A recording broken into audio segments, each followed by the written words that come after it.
The tabby cat tilted her head, one sharp green eye glinting with lazy curiosity, the other a clouded jewel, like a marble trapping some forgotten light.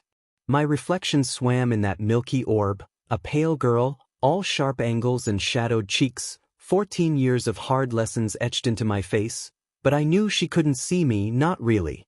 My fingers slid through her fur, soft as whispers, snagging on a matted knot near her flank. She let out a soft whimper, more annoyance than agony, before her tongue resumed its relentless rasping, grooming like it was her sole purpose in life. "What do you even do all day?" I muttered, half to her, half to the heavy air of Roadkill Alley.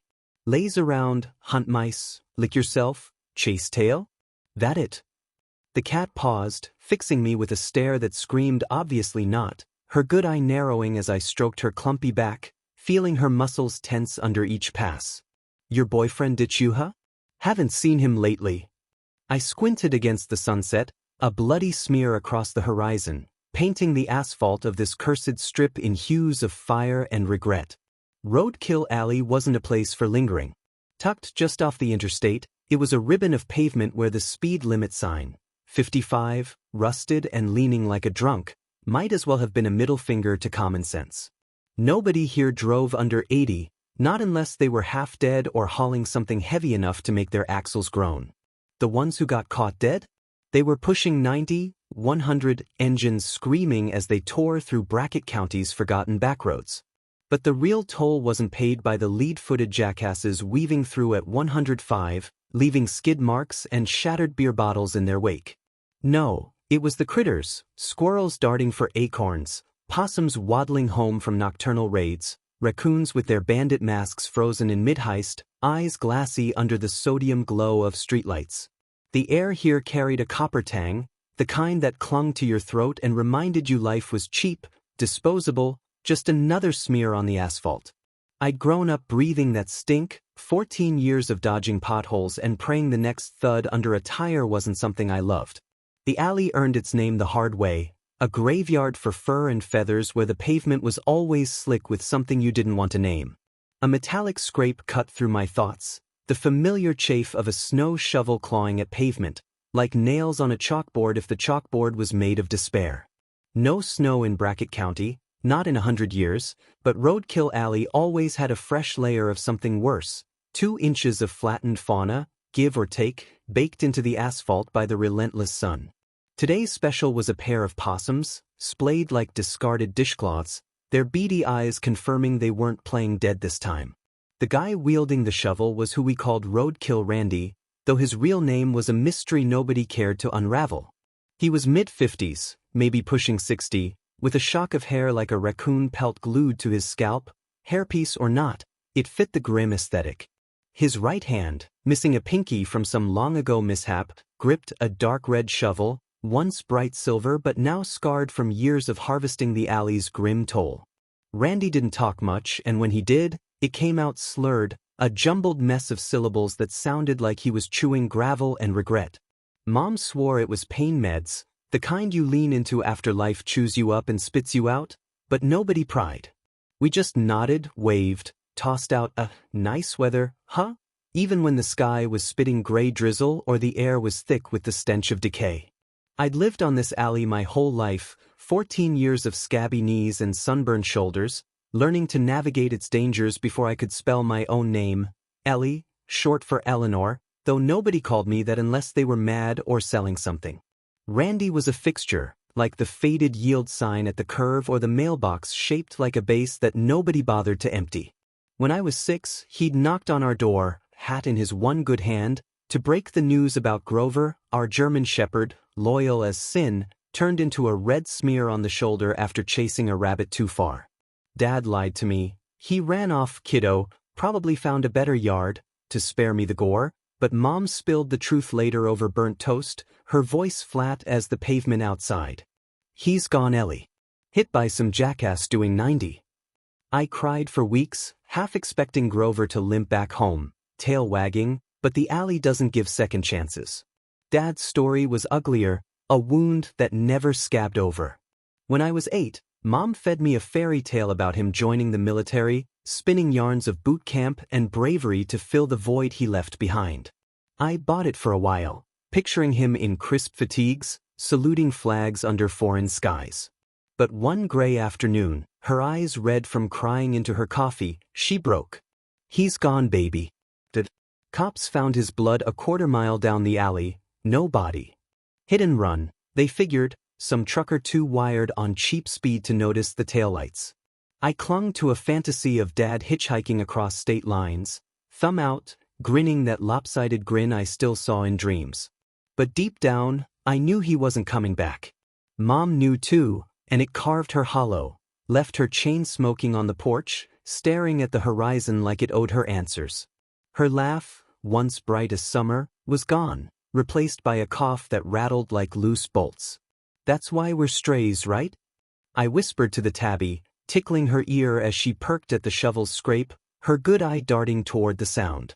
"Just you and me, wandering, waiting for the next meal to drop, or the next body to hit the pavement."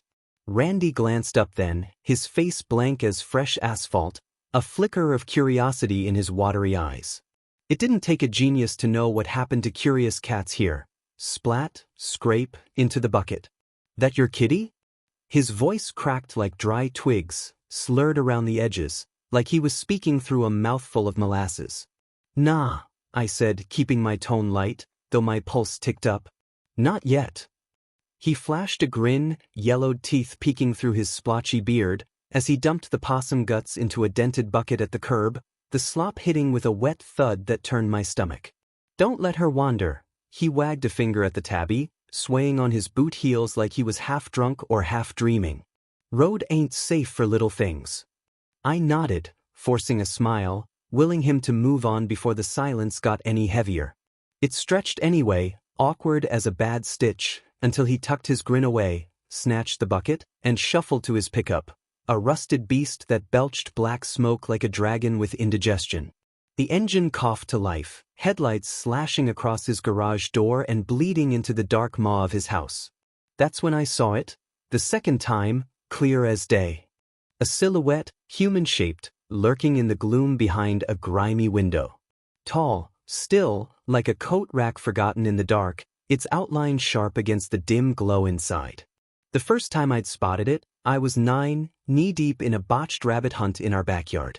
The furry pest bolted under our fence, and Mom's warnings be damned, I vaulted after it, landing in Randy's yard like a frog on a lily pad.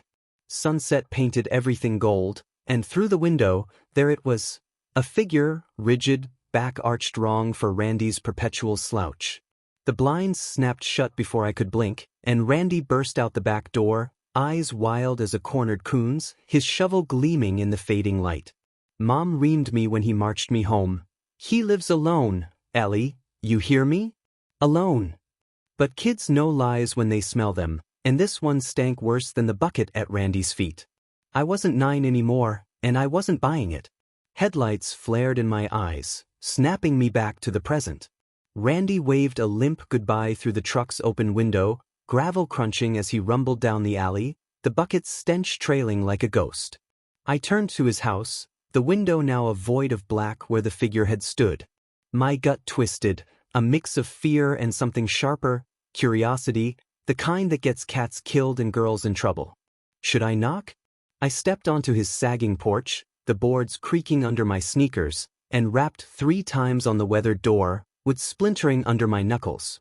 Phoebe Mittens, if I had to name her for the snowy tips on her paws, rubbed against my jeans, purring like a busted motor. Echoes answered, hollow thuds from inside, but nothing else. I raised my fist for a 4th knock when my shadow stretched long across the chipped paint, caught in the glare of headlights. Randy's truck growled back, tires spitting dirt. I dropped into a thorn bush, barbs snagging my shirt, biting back a yelp as they drew pinpricks of blood. Mittens froze beside me, her one good eye wide as a full moon. Randy hopped out, darted inside, and emerged seconds later with a brown paper sack sloshing dark liquid, like oversteeped tea gone rancid.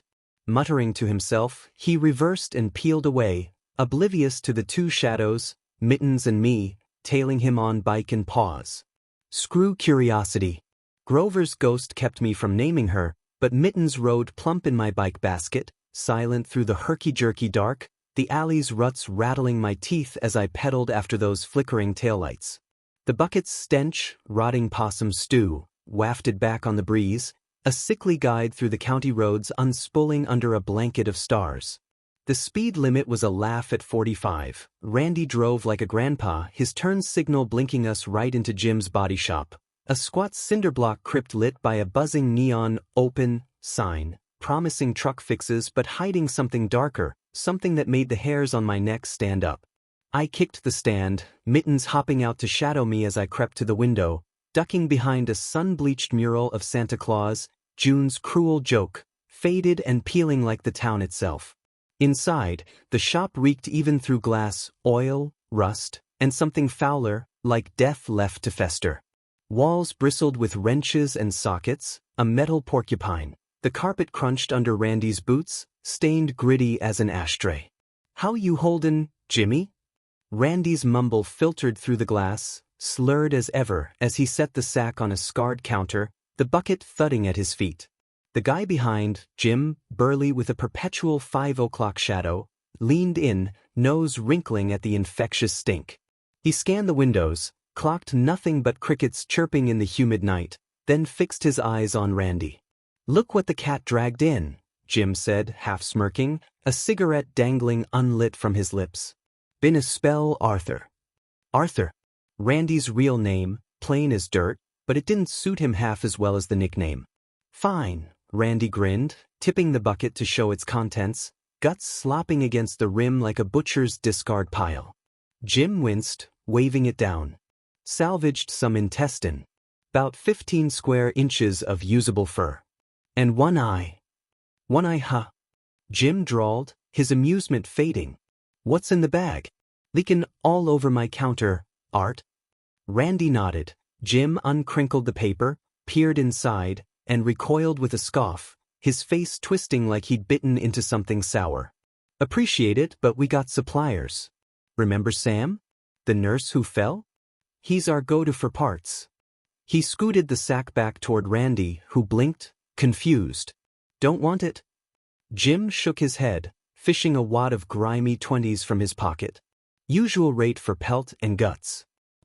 "Nah, folks want pairs for critters like these." "Bought singles before," Randy grumbled, his voice thick with disappointment. "Not the kind you're peddlin'. Possum eyes? Black market's picky." Cash changed hands, Randy pocketed it with a nod, snagged the bag and trudged out, the glass doors chime jingling like a funeral bell. I melted into the shadows as Randy's headlights flashed, his truck rumbling back into the night. I didn't follow this time. "Welcome," Jim froze mid-greeting, clocking me standing in the doorway, not his usual grease monkey crowd. Confusion sagged his jowls, then twisted into a predatory gleam, his eyes raking me like I was something on the slab. He kept wiping the counter's dark stain with a rag, but his gaze never left me. "What can I do ya for, sweetheart?" His voice was oil-slick, too smooth for the grit of this place. "What was that with Randy?" I asked, keeping my tone steady despite the knot in my gut. "Arthur? Oh." He studied my flat stare. "You saw all that, huh?" "Yeah." He nodded, nostrils flaring as he glanced at the bucket behind the counter. "Neighbor." "Close enough." He bit the inside of his cheek, sizing me up. "Arthur's harmless. Lot of brash types in here, hunters, mostly, all camo and ego. He just scrapes scraps. Roadkill." "I know," I said, my voice sharper than I meant. "But, and why you buyin' it? Nosy little thing, ain't ya, girly?" He lifted a finger to his temple, tapping it like he was testing a melon. "What's he got up here? Some of the guys got bets, drugs? Touched in the head." I swallowed, my gaze dropping to the stained carpet. "Dunno. Maybe meds." Jim nodded, satisfied, like I'd passed some test. "Jim's body shop's body in every sense," he said, leaning closer, his breath sour with coffee and tobacco. "We ain't the only ones, but competition's scarce. We buy, we sell." He paused, letting the words hang like a threat. "Arthur found us after he lost that pinky, birdhouse mishap, power tools, who knows? Supplier at the hospital tipped him off, and now he's steady trade. I cut him off, my voice hard. You sell body parts? He nodded, a glint of pride in his eyes. Hearts, lungs, kidneys, hell, even fingers. You'd be shocked what folks pay. A good ticker? $1,000,000 on the black market. I shook my head, stomach churning. Skin? $10 a square inch. 30 grand for a full body, less for shorties like you. He chuckled, low and dirty, like he was pricing me right there. Nicer the hide, higher the bid. Young thing like you? Wholesale gold. Heat flushed my cheeks, my legs locking to keep from bolting. I'm not for sale, I spat, my voice trembling but firm. He laughed louder, biting his lip. All you girls say that. Where's your daddy, huh? Letting his little princess prowl a place like this? Dead? I choked out, the word sharp as broken glass. He nodded, unsurprised, like he'd heard it 1,000 times. Figured. Daddy issues, tough shells crack easy. But hey, now you know your worth. His smile snapped shut, cold as a vault door. Run home to your poor mama, for things get real rough and tough, huh? I burned inside, fists clenching, every insult I wanted to hurl caught in my throat like a bone. But I didn't. I couldn't. The ride home felt longer, hotter, the air thick with the weight of what I'd heard. Mitten's hungry mews from the basket were a delayed metronome, pacing my pedaling and the questions swarming my mind. Tell Mom? Would she call the cops? Would they arrest Randy? And the figure in his house, what was it? Who was it? The questions buzzed like flies on carrion, relentless and sickening. When I reached Roadkill Alley, Randy's truck was gone, my chance to answer at least one. I scooped Mittens, her one good eye glinting with suspicion, and scurried across our front yard, clouded in perpetual darkness. I knew every hill and hole, most dug by my own hands during long, lonely summers. Over the fence, Mittens mewed a faint farewell from the other side, her white-tipped paws barely visible in the gloom. A dim light glowed through Randy's snapped blinds, maybe from a stove bulb, casting a sickly yellow haze into the murky house. I crouched, thorns scratching my arms, and pressed my face to the chilled glass. My breath fogged the pain, painting a splotch where I glimpsed my reflection, hollow cheeks, eyes too old for 14, a girl who'd seen too much and not enough. I wiped it away with my sleeve, erasing myself, and that's when I saw it, the third time. The figure, stenciled against the dim light, stood rigid, its outline sharp as a blade. This time, closer, I could trace its shape, broad shoulders, a familiar slump, the kind that used to carry me on piggyback rides when I was small enough to believe the world was safe. My heart sank, a stone dropping into a well. Dad, I choked, a snivel catching in my throat as hot tears flooded my cheeks. Without thinking, I clutched the icy window handle and yanked, the frame squeaking like a scream. I pushed through, landing hard on the tile floor, the thud echoing off every wall. Shadows cloaked the room, but they couldn't hide the horror. A cat stiff as a board, its googly eyes wobbling, a deer's head with glassy, unblinking stare, a raccoon's torso pinned together with wooden dowels, a squirrel frozen mid-scamper, a bluebird poking out of a stained birdhouse, its beak chipped. And worse, a young girl's form, leathery and wrong, her face a crude mockery of life. Then Dad, his shape intact, at least in my mind's eye, but the details rotted, his face a deer in headlights rictus, contours sagging like melted wax. Some figures were crude, slapped together with dowels and fake eyes. Dad's was better, but shadow mercifully veiled the worst. I swatted tears away, reaching for him, my fingers brushing cold, stiff cloth. A streak of headlights lit his face, rotten, warped, wrong, and I sniffed, gripping his hand, letting grief crash over me like a wave. The reunion shattered. Headlights flooded the room again, and I yanked back, tripping over a stuffed turtle wearing a tiny top hat, its googly eyes rolling. I fumbled into a dark corner, heart hammering. The open window was feet away, my escape, but a creak froze me, boots clacking on tile. Randy entered the kitchen, his silhouette blocking the dim light, a toothy grin splitting his face as he surveyed his morbid menagerie. Home, he purred, sheepish, petting the squirrel perched on a log. He paused at the turtle, nudged out of place, and dragged it back with a grunt. His eyes swept the room, lingering on the motionless faces, and he scoffed, turning back to the kitchen. But Mittens slipped through the window, meowed once, sharp and damning. Randy snapped around, his gaze locking on a stuffed cat, its googly eyes glowing white in the dark. "You talkin', Whiskers?" he whispered, his finger trembling as he pointed, refusing to touch.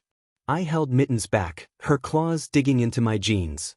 Randy waited, staring at the dead cat's carcass, expecting an answer. Silence stretched, endless, until he scratched his head, retreated to the kitchen, glancing over his shoulder like he sensed the dark watching back. Mittens hissed, her sharp claw sinking into my calf. I swatted, whispering, "Stop." Too loud. Randy jolted like he'd been shot, his body rigid as he locked eyes with the stuffed girl's corpse. What did you say?" His voice cracked, clumsy and thick. I held my breath, heart pounding so loud I swore he'd hear it. "Damn it, what did you say to me?" The lifeless girl stared ahead, her eyes dead as glass. Randy knelt, leaning close, ear inches from her face, listening for something, anything. I scooted silently along the wall, cloaked in darkness, until I was behind her bony frame. My hands shook, but I shoved hard. Her body cracked into Randy, who screeched, flailing backward, boots scrambling on tile. He caught jagged breaths, bolting for the front door, unlatching it, and running into the night faster than a heartbeat. Mine was racing. I shot up, catching the girl's cold, leathery form before it toppled, its taut skin both disgusting and heartbreaking. Outside, Randy's wails echoed as he tore across the lawn toward the treeline. A shrill gasp, Mom in her pajamas, framed in our doorway across the alley, her eyes wide with pain even from 100 feet away. She knew something was wrong. So did I. I had to tell her about Dad. We both missed the semi's roar, its horn swallowed by the night. It tore through Randy in a second, a red shower painting roadkill alley, $30,000 worth of mangled flesh, not that he was worth half that. The truck squealed to a halt a mile down, its grill probably cradling what was left of him. Mom's scream ripped through the air as she rushed toward me, tears streaming, questions in her eyes I couldn't answer. I stood frozen, the alley coated in Randy's ruin, Dad's warped face burned into my mind. One question lingered, sick and sharp, how much for all that? The night didn't answer. It never does. Roadkill Alley stretched on, its pavement gleaming wet under the streetlights, waiting for the next toll. Mittens pressed against my leg, her one good eye glinting, and I wondered if she was asking the same thing.